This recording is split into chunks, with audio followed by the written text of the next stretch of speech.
Hello everyone.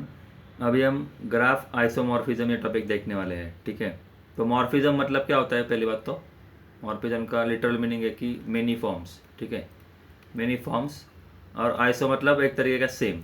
तो एक ही graph के बहुत सारे फॉर्म होंगे, पर वो जो ग्राफ है ना वो सेम ही होगा, उसको बोला जाता है ग्राफ आइसोमॉर्फिज्म। तो इसका फॉर्मल डेफिनेशन देखते हैं। Two graphs are said to be isomorphic if they have same structure even if the vertex labels are different. मतलब वो ग्राफ दोनों सेम ही है, बस उसको दिखाने का जो तरीका है ना वो थोड़ा अलग होता है। ठीक है, दो ग्राफ सेम रहेंगे और उसको दिखाने का तरीका अलग रहेगा। दिस मीन्स देयर एग्जिस्ट, ये बहुत इंपॉर्टेंट है। देखिए, पहले तो फिर से पढ़ता हूँ। Two graphs are said to be isomorphic if they have same structure even if vertex labels are different. This means that there exists one-to-one mapping between vertices of both the graph such that adjacency is preserved। जब हम example करेंगे ना तो ये आपको definition बहुत अच्छे से समझेंगी। तो ये बोल रहा है कि there exist one to one mapping, मतलब जो ये ग्राफ है वही इधर का भी ग्राफ होगा और उसमें एक वन टू वन मैपिंग होगी। मतलब यहाँ पे जो कंडीशन है सेम कंडीशन दूसरे ग्राफ में भी होगी। फॉर एग्जांपल सपोज करो ये ग्राफ ए है और ऐसा मैंने और एक ग्राफ बनाया। सपोज करो ये ये ये ये और ये जो एज है ना यहाँ से आई है ना, तो मैंने ऐसे डाल दिया सपोज ये एज। अब आप मेरे को बताइए कि ये दोनों ग्राफ सेम है क्या? ये दोनों ग्राफ ए और बी ये आइसोमॉर्फिक है कि नहीं, ये बताइए।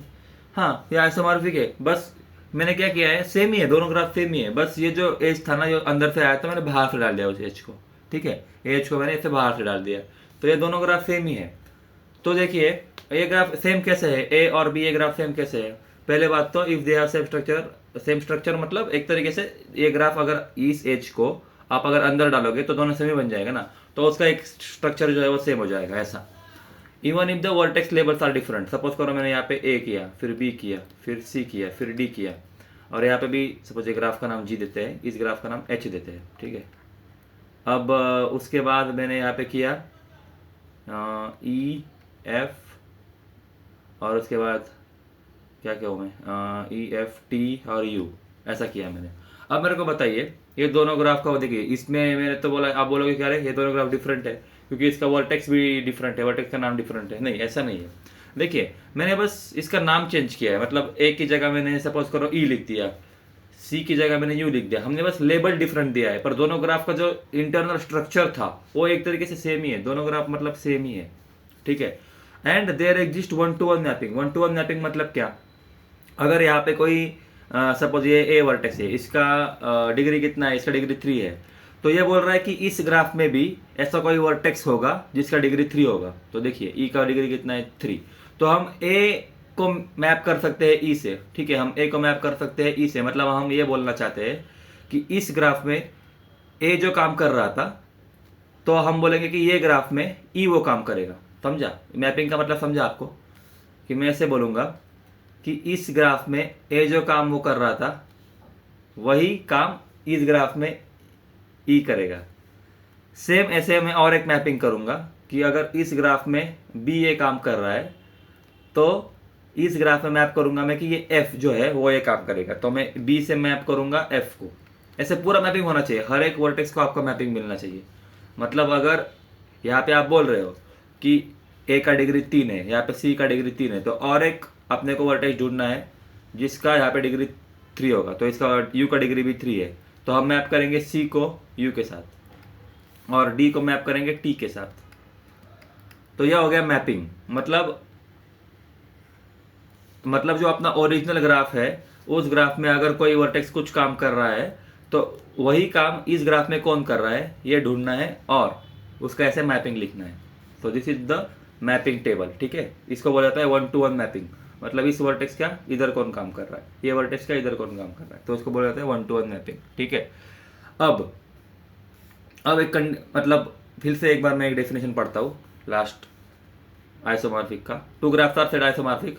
दो ग्राफ आइसोमॉर्फिक तभी होता है जब उसका एक स्ट्रक्चर एक तरीके से सेम ही होता है, बस उसको अलग अलग तरीके से लिखा जाता है। ठीक है, और उसका जो वर्टेक्स लेवल है वो डिफरेंट हो सकता है। जैसे यहाँ पे वर्टेक्स का लेवल मैंने डिफरेंट किया, आपने वर्टेक्स लेवल डिफरेंट किया, स्ट्रक्चर भी थोड़ा अलग किया, फिर भी देयर एग्जिस्ट 1-to-1 मैपिंग होना चाहिए, ठीक है, आइसोमॉर्फिक होने के लिए, दो ग्राफ आइसोमॉर्फिक होने के लिए 1-to-1 मैपिंग होना चाहिए, सच दैट यहाँ पे जो काम कोई वर्टेक्स कर रहा है तो इधर भी इस ग्राफ में भी ऐसा कोई वर्टेक्स रहेगा जो एक सेम काम कर रहा है, ठीक है। तो इसके लिए डिग्री जो होती है वो बहुत इंपॉर्टेंट होती है। जैसे यहाँ पे डिग्री 3 वर्टेक्स है मेरे पास, तो यहाँ पे भी कोई डिग्री 3 वर्टेक्स होगा, यहाँ पे डिग्री 3 वर्टेक्स है तो यहाँ पे भी कोई डिग्री 3 वर्टेक्स होगा, यहाँ पे डिग्री 2 है, यहाँ पे डिग्री 2 है, तो यहाँ पे भी 2 ऐसे वर्टेक्स होंगे जिसका डिग्री 2 है, तो ये 2 है वो, ठीक है। तो डिग्री यहाँ पे काम की होती है। तो अब और कंडीशन से देखिए, अगर आपको किसी ने 2 ग्राफ दिए और पूछे कि ये ग्राफ आइसोमॉर्फिक है कि नहीं, तो ये अपने को 4-5 स्टेप्स है, वो सही से आप देखना है तो आपका एग्जाम में क्वेश्चन सॉल्व हो जाएगा। पहला है कि देखिए, how to check 2 graphs are isomorphic, how to check 2 graphs are isomorphic. पहला, दोनों में नंबर ऑफ वर्टिसेस सेम होना चाहिए। अगर 2 ग्राफ सेम है तो दोनों में क्या होना चाहिए, नंबर ऑफ वर्टिसेस सेम होना चाहिए। जैसे यहाँ पे देखिए नंबर ऑफ वर्टिसेस कितना है, यहाँ पे 1 2 3 4, यहाँ पे कितना है 1 2 3 4, तो पहला कंडीशन तो मैच हो रहा है, मतलब number of vertices in both graph should be same. उसके बाद नंबर ऑफ एजेस भी सेम होना चाहिए। इसमें देखिए 1 2 3 4 5 एजेस है, इसमें 1 2 3 4 5, तो ये भी चल रहा है। दिस इज ऑल्सो, मतलब ये भी कंडीशन सेटिस्फाई हो रहा है, ये भी सेटिस्फाई हो रहा है, सब सेटिस्फाई होना चाहिए। तो हम कह सकते हैं कि ये ग्राफ आइसोमॉर्फिक है। मतलब ऐसा जरूरी नहीं होता, एक लास्ट जो साइकिल ये है ना कंडीशन, ये स्ट्रक्चर वाला, ये अपने को अच्छे से देखना पड़ेगा। अगर अपने को नहीं मिला ऐसा स्ट्रक्चर तो कभी कभी ये कंडीशन पास होके भी ग्राफ आइसोमॉर्फिक नहीं होता है। तो इसको बोला जाता है नेसेसरी कंडीशन, ये सबको बोला जाता है नेसेसरी कंडीशन। नेसेसरी कंडीशन मतलब अगर ये कंडीशन सेटिस्फाई हुई तो हम कह सकते हैं कि मे बी वो 2 ग्राफ आइसोमॉर्फिक है। पर अगर ये कंडीशन सेटिस्फाई नहीं हुई, एक भी कंडीशन सेटिस्फाई नहीं हुई, तो हम डेफिनेटली कह सकते हैं कि वो ग्राफ आइसोमॉर्फिक नहीं है। फिर से बोलता हूँ मैं, नेसेसरी कंडीशन रहता है ये। नेसेसरी कंडीशन का मतलब होता है, नेसेसरी कंडीशन का मतलब होता है कि अगर ये कंडीशन पास हो गई, अगर ये कंडीशन पास हो गई तो ग्राफ में भी बोल रहा हूँ, हो सकता है मे बी, तो ग्राफ में भी आइसोमॉर्फिक हो सकता है। पर अगर इसमें से एक भी कंडीशन फेल हो गई तो आप डेफिनेटली, उसमें में भी नहीं है, आप डेफिनेटली कह सकते हो कि ग्राफ आइसोमॉर्फिक नहीं है। उसको बोला जाता है नेसेसरी कंडीशंस। उसके बाद अब मैंने यहाँ पे देखा कि नंबर ऑफ वर्टिसेस सेम है, नंबर ऑफ एजेस सेम है। उसके बाद degree sequence of the both graph should भी सेम होना चाहिए। डिग्री सीक्वेंस क्या होता है, पहले बात तो ये बताता हूँ। डिग्री सीक्वेंस यहाँ पे बताता हूँ शॉर्ट में। डिग्री सीक्वेंस मतलब हर एक वर्टिसेस के जो भी डिग्री है वो लिखना है, ठीक है। हर एक वर्टिसेस का जितना भी डिग्री है वो यहाँ पे लिख लेना है ग्राफ में, और उसको इंक्रीजिंग ऑर्डर में यहाँ पे लिखेंगे, ठीक है। इंक्रीजिंग ऑर्डर में डिग्री को लिखना मतलब डिग्री सीक्वेंस। तो आप बताइए इस ग्राफ का डिग्री सीक्वेंस क्या है, ये ग्राफ का डिग्री सीक्वेंस बताइए मेरे को। मैंने तो हर एक का डिग्री लिख चुका हूँ मैं, यहाँ पे 2 2 3 3 है, इसको बस अरेंज करना है इंक्रीजिंग ऑर्डर में। तो डिग्री सीक्वेंस क्या हो गया, 2 2 3 3। किस ग्राफ का हो गया ये ग्राफ का, ठीक है। ऐसे ही इस ग्राफ का डिग्री सीक्वेंस क्या है, ये ग्राफ का डिग्री सीक्वेंस भी आप देखोगे, इंक्रीजिंग ऑर्डर में अरेंज करो हर एक वर्टेक्स की डिग्री को, वो भी 2 2 3 3 आएगा। तो डिग्री सीक्वेंस इसका भी सेम है, इसका भी सेम है, मतलब ये भी कंडीशन सेटिस्फाई हो रही है। सपोज करो इनमें से कोई भी कंडीशन फेल होता ना, तो आप आंख बंद करके कह पाते कि ये जो 2 ग्राफ है वो आइसोमॉर्फिक नहीं है।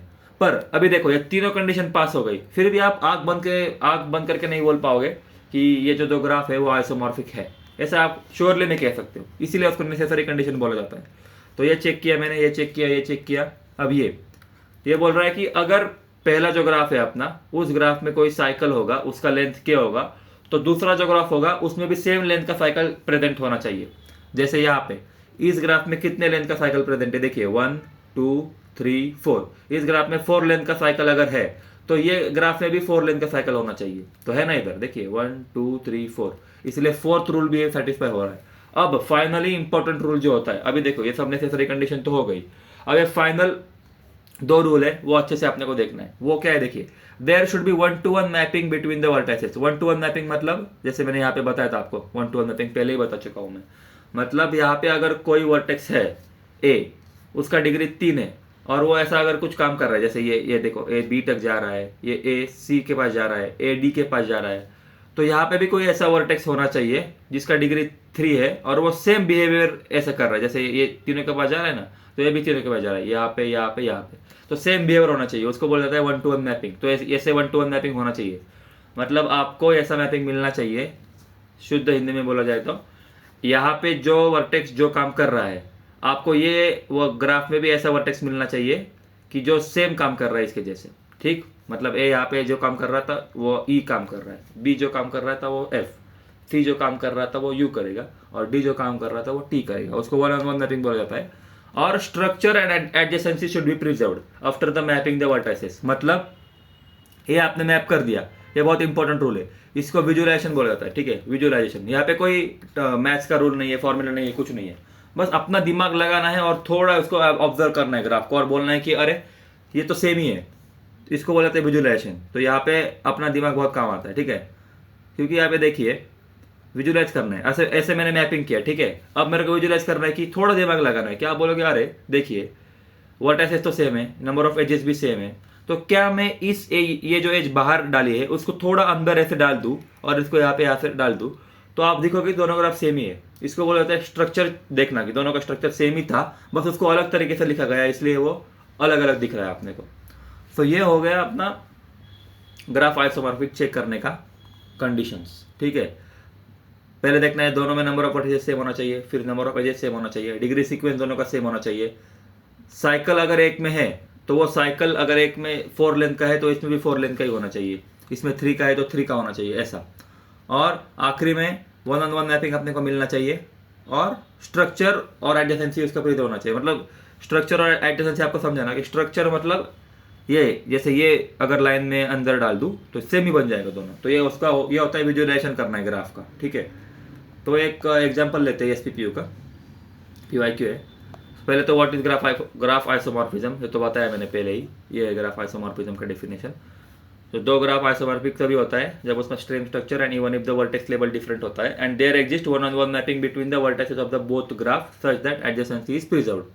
ठीक, अब ये बोल रहा है कि व्हाट इज ग्राफ आइसोमॉर्फिज्म, वो तो डेफिनेशन है ऊपर। Which of the following graphs are isomorphic, इन तीनों में से कौन से दो ग्राफ आइसोमॉर्फिक है, या फिर तीनों आइसोमॉर्फिक है, ऐसा बोल रहा है वो, मतलब कौन है आइसोमॉर्फिक। तो देखते हैं, सबसे पहले देखते हैं कि G1 और G2 आइसोमॉर्फिक है क्या, वो देखते हैं। उसके लिए क्या करना पड़ेगा अपने को, पहली कंडीशन थी दोनों में देखना है नंबर ऑफ वर्टिसेस सेम है क्या। इसमें कितने वर्टिसेस है, 1 2 3 4 5, इसमें 1 2 3 4 5, तो पहला कंडीशन तो ट्रू हो गया। क्यों, क्योंकि number of vertices in G1, short में लिख रहा हूँ, आप एग्जाम में एकदम एक्सप्लेन करके लिख सकते हैं। तो number of vertices in G2 और दोनों भी सेम है। ठीक, उसके बाद नंबर ऑफ एजेस भी सेम होगा, देखिए 1 2 3, उसके 1 2 3 हो गया एज, फिर 4, फिर 5, इसमें 1 2 3 4 5, तो नंबर ऑफ एजेस भी सेम है। Number of edge in G1 is equal to number of edge in G2। ठीक, ये दोनों में नंबर ऑफ एजेस भी सेम है। 3, डिग्री सीक्वेंस देखते हैं दोनों का सेम है क्या। इसका डिग्री, मतलब डिग्री सीक्वेंस लिखने के लिए पहले तो हर एक का डिग्री निकालना है। इसका डिग्री है 2, इसका 2, इसका 2, इसका भी 2 है, इसका भी 2 है, इसका डिग्री 2 है, इसका डिग्री 2 है, इसका डिग्री भी 2 है, इसका डिग्री भी 2 है, इसका डिग्री भी 2 है, तो हर एक का डिग्री 2 है। तो डिग्री सीक्वेंस क्या रहेगा, degree sequence of G1 is equal to 2 2 2 2 2, क्योंकि उसको इंक्रीजिंग ऑर्डर में लिखना होता है, सब सेम है इसलिए ऑर्डर सेम ही रहेगा। डिग्री सीक्वेंस ऑफ G2 क्या है, वो भी 2 2 2 2 2 है। ठीक, ये हो गया थर्ड। उसके बाद फोर्थ, ये बोल रहा है कि अगर साइकिल देखना है, मतलब इसमें कुछ लेंथ का अगर साइकिल है तो इसमें भी वो लेंथ का साइकिल होना चाहिए। तो देखते हैं साइकिल मतलब क्या, अगर मैं ई से चालू करूँ तो फिर से ई के पास आना है मेरे को, और देखना है कि कितना लेंथ का साइकिल था। देखिए मैं ई से चालू करूँ, ये 1, ये 2, ये 3, ये 4, ये 5, ठीक है, कितना लेंथ का साइकिल मिला मेरे को। देखो मैं ई से चालू किया और फिर से ई के पास आया, कैसे, 1 2 3 4 और 5, तो मेरे को 5 एज का साइकिल मिल गया। तो ग्राफ G1 में C5 है, C5 मतलब साइकिल ऑफ लेंथ 5, ठीक है, ये ग्राफ G1 में है। ऐसे ही ग्राफ G2 में देखते हैं क्या है। ग्राफ G2 में डायरेक्ट दिख रहा है 1 2 3 4 5 लेंथ का साइकिल है। जैसे मैं P से चालू किया, P तक आने के लिए कितना लग रहा है, 1 2 3 4 5, तो C5 G2 में भी प्रेजेंट है, ठीक है, G2 में भी C5 प्रेजेंट है। तो ये दोनों मतलब अभी तक तो सब कंडीशन में पास हो रहा है, तो आप आंख बंद करके नहीं बोल सकते कि दोनों सेम ही है। अब लास्ट जो कंडीशन था, वन ऑन वन मैपिंग आपको मिलना चाहिए। मतलब यहाँ पे अगर कोई वर्टेक्स कुछ काम कर रहा है तो ये वर्टेक्स ने इधर काम करना चाहिए जैसा ही। तो यहाँ पे मैं मैपिंग करता हूँ, सपोज मैं ई को बोल देता हूँ, ई जो है वो अपना क्यू है, देखिए ना, क्योंकि ई यहाँ पे 2 वर्टेक्स को कनेक्ट कर रहा है और क्यू भी 2 को कनेक्ट कर रहा है। तो मैं मैपिंग ऐसे करता हूँ, ये देखिए वन ऑन वन मैपिंग में करता हूँ कि ई को मैं बोलूँगा, ई का है क्यू के साथ मैपिंग, ई का क्यू के साथ कर पाया, फिर डी का टी के साथ करता हूँ मैं, डी का टी के साथ करता हूँ। उसके बाद सी का मैं करूँगा यस के साथ, सी का यस के साथ। और बी का मैं करूँगा आर के साथ, बी का मैं करूँगा आर के साथ। अब और क्या बचा है, ए का करना है पी के साथ। या दैट्स इट, ये हो गया मैपिंग। तो आप देखोगे कि आप बोल सकते हो कि ये मैपिंग हो गया, मतलब यहाँ पे जो ए काम कर रहा था वो यहाँ पे पी कर रहा है, ऐसा। ठीक, तो ये हो गया अपना 1-on-1 मैपिंग। ओके, तो ऐसे ही आप 1-on-1 मैपिंग और भी कर सकते हो। जैसे आपको और भी जैसे आप कोई बोलेगा कि मैं ए को जो है क्यू के साथ कनेक्ट करता हूँ, तो सेम ही है, मतलब आप 1-on-1 मैपिंग ढूंढ सकते हो यहाँ पे जैसे आपको चाहिए। क्योंकि देखिए अभी यहाँ पे मैं बोल रहा हूँ कि ए को मैंने पी के साथ कनेक्ट किया हो, मतलब ए और पी का मैंने 1-on-1 मैपिंग किया है। तो देखिए ए अगर इधर इधर है, ए किसको कनेक्ट कर रहा है, सी को और बी को, मतलब दो को, तो पी भी यहाँ पे दो को कनेक्ट करना चाहिए, किसको, क्यू को और आर को, ऐसा। तो ये हो गया 1-on-1 मैपिंग। ओके, तो अब देखिए ये हो गया अपना 1-on-1 मैपिंग। और अब लास्ट स्टेप होता है विजुअलाइजेशन। लास्ट स्टेप क्या होता है, विजुअलाइजेशन। विजुअलाइजेशन होता है लास्ट स्टेप, मतलब अपना दिमाग लगाना और देखना है कि सही में ये ग्राफ ये है कि नहीं, मतलब आइसोमॉर्फिक है कि नहीं, मतलब दोनों सेम है कि नहीं देखना है। अब देखिए ना, मैं आपको बताता हूँ कैसे विजुअलाइज करना है। आप देखिए, आप इस एज को ना, इस एज को, ये जो एज है इसको थोड़ा खोलिए, मतलब यहाँ पे इस एज को आपने ऐसे देखे, आप समझ रहे हो इसको, ये है ये एज आपने, मतलब ये एक तरीके से फोल्ड किया हुआ दिख रहा है आपको। इसको बस आप अगर खोलोगे ना, इसको अगर नीचे लाओगे ऐसे खोल के, तो आपको यही ग्राफ मिलेगा। तो ये कैसे दिखेगा, अगर मैं इसको खोलूंगा तो ये ऐसा रहेगा, इसको नीचे डालूंगा ऐसे, ये इस एज को खोलना है, मतलब इसे नीचे डालना है थोड़ा, तो ऐसे नीचे डाला, फिर ऐसा किया, फिर ऐसा था। अब इस एज को नीचे डालोगे तो इसको थोड़ा सा ऐसा ऊपर खींचेंगे तो ये ऐसा ऐसा दिख जाएगा आपको, ऐसा। ठीक है, तो ये 5 लाइन का साइकिल मिल गया आपको, ये और ये सेम हो गया फिर ऐसा। इसीलिए this two are the isomorphic graph. तो G1 and G2 are isomorphic graph. आप ट्राई कीजिए, अगर ये दोनों सेम है तो ये और ये सेम नहीं है। क्यों? क्योंकि आप देखोगे इसमें वर्टाइसेस कितने हैं, 1 2 3 4 5, तो पहला कंडीशन तो ट्रू हो गया, वर्टाइसेस तो मैच कर गए। उसके बाद सेकंड, मतलब ये और ये देख रहा हूँ मैं, क्योंकि ये दोनों तो सेम है, तो दोनों में से कोई भी ले लो, मैं ये ले रहा हूँ, ये और ये चेक कर रहा हूँ। देखिए इसमें वर्टाइसेस तो सेम था दोनों में, ठीक है। एजेस देखिए 1 2 3 4 5, इसमें कितने जैसे 1 2 3 4 5, तो एजेस भी मैच कर रहा है। अब डिग्री सीक्वेंस, दोनों का डिग्री सीक्वेंस लिखते हैं। इसका डिग्री सीक्वेंस क्या था, इसका डिग्री सीक्वेंस था 2 2 2 2 2। अब इसका डिग्री सीक्वेंस क्या है, देखिए इसका डिग्री है 2, इसका डिग्री है 2, इसका डिग्री है 2, इसका डिग्री है 2, इसका डिग्री है 1, पर यहाँ पे हो गया फिर 1 2 2 2 2, दोनों डिग्री सीक्वेंस मैच नहीं कर रहे, इसलिए both are not isomorphic, that's it. तो G2 और G3 तो आइसोमॉर्फिक नहीं है, पर G1 और G1 G2 आइसोमॉर्फिक है, और ये आइसोमॉर्फिक नहीं है उनके साथ। तो यही है अपना, this is a question and this is answer of isomorphism. तो यहाँ पे आपको बस ये विजुअलाइज करता आना चाहिए थोड़ा। तो आपको जैसे विजुअलाइज करोगे आप, तो आप श्योर हो जाओगे कि अरे अगर मैं इसको खोल दूँ तो ये सेम ही ग्राफ बन रहा है। इसको अगर मैं ऐसे नीचे डालूँ, इसको थोड़ा ऊपर डालूँ, मतलब आप ऐसा जो कागज़ को फोल्ड करते हैं ना, कागज़ को फोल्ड करने के बाद थोड़ा सीधा करोगे तो सेम ही दिख जाएगा ये कागज़। तो यही है अपना, इसको बोला जाएगा ग्राफ आइसोमॉर्फिज्म। तो थोड़ा मैपिंग का आप देख लीजिए, ये मैपिंग है, आपको जैसे चाहिए आप मैपिंग कर सकते हो, बस आपके पास जस्टिफिकेशन होना चाहिए कि यहाँ पे जो ये काम कर रहा है ए, जैसे मैं ये बोलूँगा कि सपोज करो ए जो है वो यहाँ पे सी से कनेक्टेड है और यहाँ से बी से कनेक्टेड है, तो पी मैं बोलूँगा पी जो है ना वो पी अभी क्यू से कनेक्टेड है और आर से कनेक्टेड है। तो मैं बोलूँगा अरे अगर ए यहाँ पे सी से कनेक्टेड है तो मैं इसको भी एक तरीके से सी से मैप कर सकता था, चाहिए तो मैं बोल रहा हूँ आपको, बस आपको जैसे मैपिंग करना है आप करिए।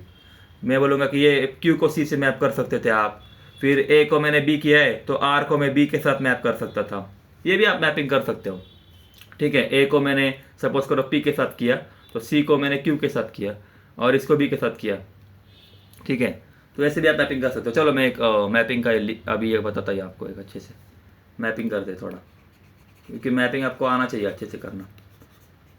तो मैं आपको सही वाला मैपिंग अभी बताता हूँ कि मैपिंग आपको निकालने में दिक्कत नहीं होना चाहिए। ठीक है, क्योंकि अपने को भी पता चला है ना कि एक और मैपिंग मैं करता हूँ सही से, और आपको रीज़न भी देता हूँ। ये मैपिंग तो है ही अभी, और रीज़न के साथ मैपिंग करते हैं। ठीक है, सपोज मैं अभी मैपिंग कर रहा हूँ 1-on-1 मैपिंग, क्योंकि ये दोनों ग्राफ तो सेम है ना। अभी मैपिंग करता हूँ, देखो मैं बोल रहा हूँ कि यहाँ पे ए जो है वो सी के साथ कनेक्टेड है और बी के साथ कनेक्टेड है। तो यहाँ पे मैं अगर पी को ए माना, पी को मैंने ए के साथ मैपिंग किया, तो पी किसको कनेक्टेड चाहिए, पी अभी क्यू को कनेक्टेड है और आर को कनेक्टेड है।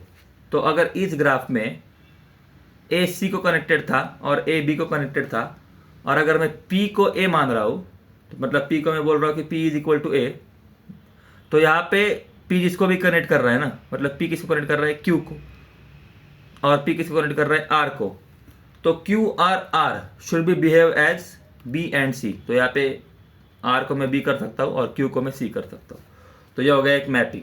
और यहाँ पे बी किसको कनेक्टेड था, बी ई को कनेक्टेड था, तो यहाँ पे बी किसको कनेक्टेड है, यस को, तो मैं यस को यहाँ पे ई बोल सकता था ऐसा, और ये टी जो बचा हुआ डी जो है।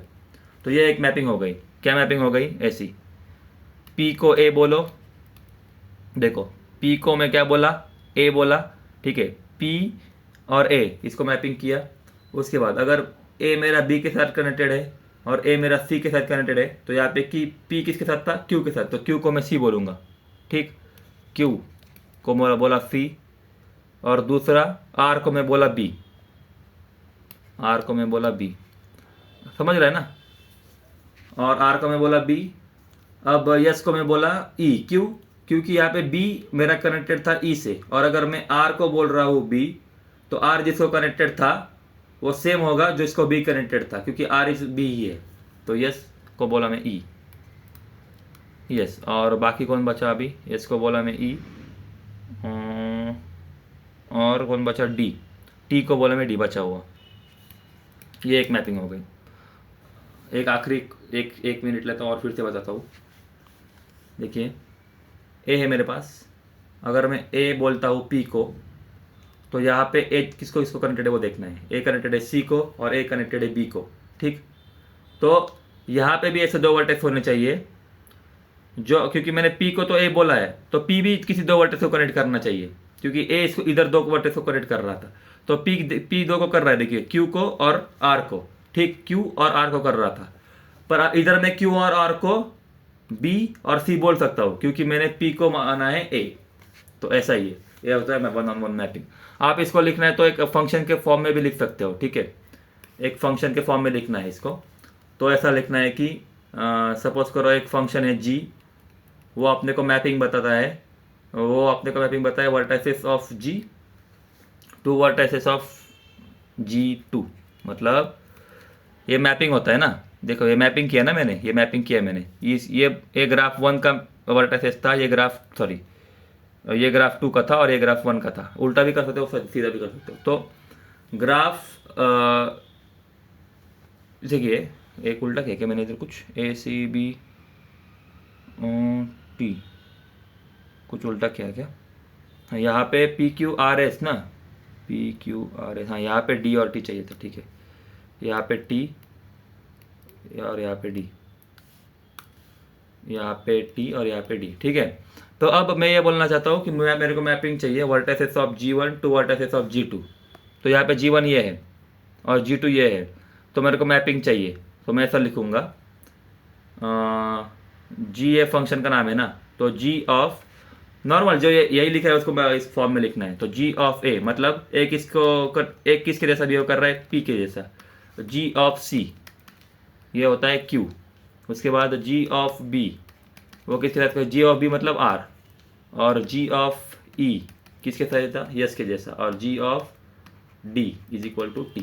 तो ये हो गया फंक्शन जैसे लिख सकते हो आप, ऐसे चाहिए तो, मतलब यही है रे जो अपन ने ए ऐसे लिखा था ना, ए पी के जैसा बिहेव करेगा, सी क्यू के जैसा बिहेव करेगा, बी आर के जैसा बिहेव करेगा, ई यस के जैसा बिहेव करेगा, और डी टी के जैसा बिहेव करेगा। ये जो लिखा है ना उसको बस ऐसे फॉर्म में लिख सकते हैं हम लोग। ये एरो को निकालना है, इज इक्वल टू डालना है, और ये ए को अंदर डालना है फंक्शन का। यहाँ पे आपको कोई फंक्शन दिया है जी वगैरह, तो जी ऑफ लिखना है, यहाँ पे ये डालना है ए, फिर जी ऑफ यहाँ पे C, G of B, G of E, G of D, और इज इक्वल टू जो भी आंसर था वो। तो ऐसे फंक्शन फॉर्म में भी लिख सकते हैं, ये तो एरो फॉर्म में या फंक्शन फॉर्म में। तो यही था अपना, अपन ने ऐसे मैप किया था इसको। So that's it. तो this is all about graph isomorphism. चलो, थैंक यू।